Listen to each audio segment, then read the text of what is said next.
All right, so today we are going deep on CMMC, um, cybersecurity, and all that stuff that's got the defense industry kind of on edge.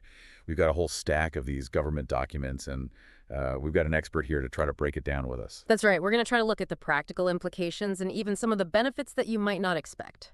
So maybe we can just start off, like, what is CMMC and why should we care? Well, CMMC stands for Cybersecurity Maturity Model Certification. And it's really the Department of Defense's way of saying that cybersecurity is not optional anymore.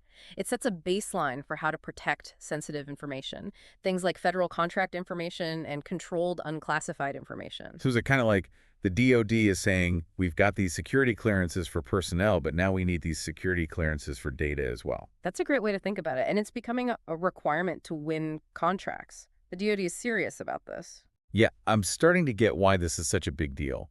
But what was the impetus for this? Was there like a specific event or a catalyst that made them kind of go, all right, enough is enough, we need to overhaul this thing? Well, the DoD has always cared about cybersecurity.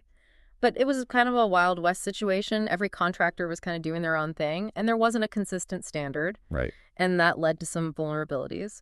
And CMMC is about bringing everyone up to a certain level and creating a more resilient defense industrial base. That makes a lot of sense. Yeah. So how does this whole layered approach work? We keep hearing about these different levels of CMMC. Yeah. So there are 3 levels: level 1, level 2, and level 3, each with kind of increasing security requirements. Level 1 is really the most basic. It's about basic cyber hygiene, the things that every company should be doing anyway, strong passwords, keeping software updated, that kind of stuff. And you handle this through a self-assessment. So level 1 is like, prove you know how to do the basics. Huh? What about level 2? Level 2 is where it gets a lot more intense.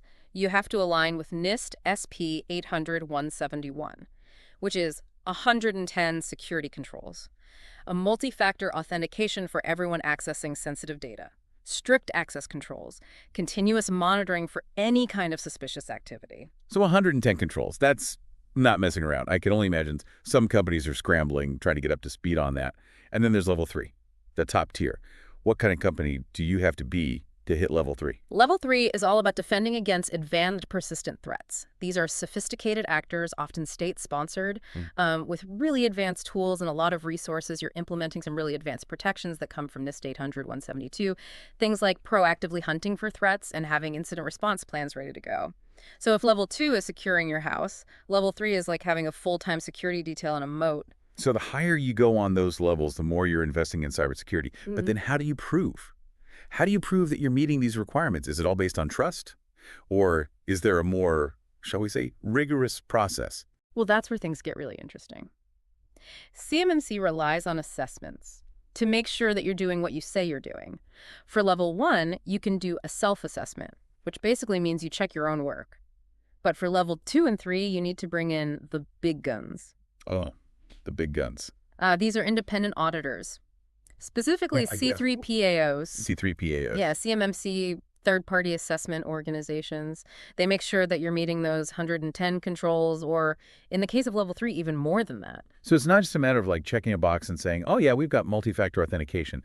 They're actually getting into your systems and looking at how things are actually set up. Yeah, absolutely. They look at everything from your policies and procedures to how you've implemented those security controls, network diagrams, incident response plans, even your employee training records. Sounds intense. So I bet that's not cheap. But before we get into the cost, I'm just kind of curious. Like, not every system can be perfectly up to date, right?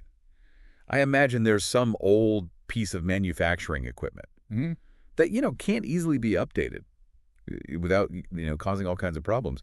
Does CMMC account for those kinds of situations? It does. And that's one of the things that's kind of interesting about CMMC. There's this concept of specialized assets, which recognizes that some systems can't meet every single requirement. Think about like legacy systems that are just crucial for operations. But they're near impossible to update without disrupting everything. So what happens then? Do they just get a free pass? Well, not quite. That's where enduring exceptions come in. It's a way of saying, okay, we recognize the system can't meet all of the requirements, but here's how we're mitigating the risk. And so you would document why the exception is needed, what alternative security measures you have in place, and how you're minimizing any vulnerabilities. So it's a way to be flexible. Yeah. But without, totally compromising security. So CMMC, it's not just the levels and the assessments and the exceptions. it seems like a whole kind of ecosystem has sprung up around this. You're right. It really does take a village to implement CMMC. You've got the CMMC accreditation body. They oversee everything. They make sure that these assessments are rigorous and consistent. And then you've got organizations that train and certify the assessors. And then, of course, you've got the companies seeking certification who oftentimes have their own cybersecurity professionals that are working with them. Yeah, so it's almost like a whole new industry is emerging Yeah. around CMMC. So we've talked about the assessments, we've talked about the different levels, we've talked about these exceptions. This must be expensive. It's an investment. For level 1, the cost is relatively low. Yeah. This is a self-assessment. But for level 2 and 3 you're talking about, implementing those security controls, bringing in those outside experts for the assessments. Yeah. So I can imagine, for some of these smaller contractors, those costs, that might be really difficult. But we also have to think about the benefits, too. You mentioned a more resilient defense industrial base. What are some of the upsides to making this investment in CMMC? Yeah, so at the most fundamental level, CMMC is about strengthening the entire defense industrial base. It's about safeguarding sensitive information, making it a lot harder for adversaries to compromise our national security. Right. But also, I think companies want to know, like, how does this actually impact my business beyond just checking the box for the government? Well, I think it really comes down to trust. When you achieve CMMC certification, you're basically signaling to the DoD that you take cybersecurity seriously. You can be trusted with their information. Right. The stamp of approval. And that can be a huge advantage when you're competing for contracts. Especially in a world where we keep hearing about all these data breaches. Exactly. So it's like, it's not just a cost. Yeah. And beyond that trust factor, there's also the potential for improved efficiency, reduced risk. When you're implementing good cybersecurity practices, you're not just protecting data, you're also streamlining processes, improving incident response, minimizing the likelihood of disruptions. So it actually makes your business run better as well? Yeah. Okay. Yeah. So I want to kind of circle back. You mentioned a few things earlier, scoring, PONMs, and this thing called standards acceptance. Right. Let's start with scoring. Right. How do they actually determine if you've hit a certain CMMC level?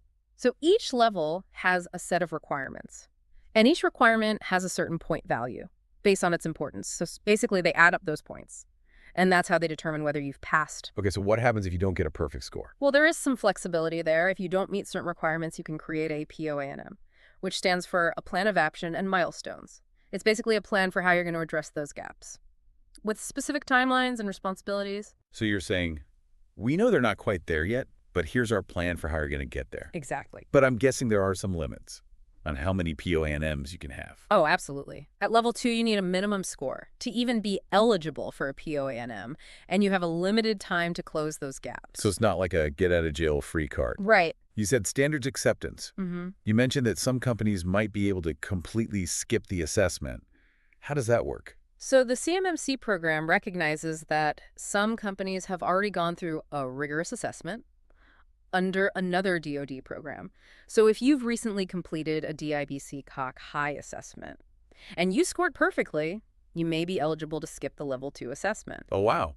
That's a pretty big benefit. It is. But it's important to note that it has to be recent, Right. and the assessment has to have been aligned with CMMC requirements. So there are no shortcuts. All right, so I think we've covered a lot of ground today on this deep dive into CMMC, from the high-level goals to some of those really nitty-gritty details. We talked about the challenges and the costs, but we also talked about a lot of benefits. I guess the big takeaway for me is that the cyber landscape is changing all the time, and CMMC is just one piece of the puzzle, but it's definitely a step towards a more secure future. So keep learning, stay vigilant, and just remember that strong cybersecurity is everyone's responsibility. Great. Well, thanks for joining us today, and we'll catch you on our next deep dive.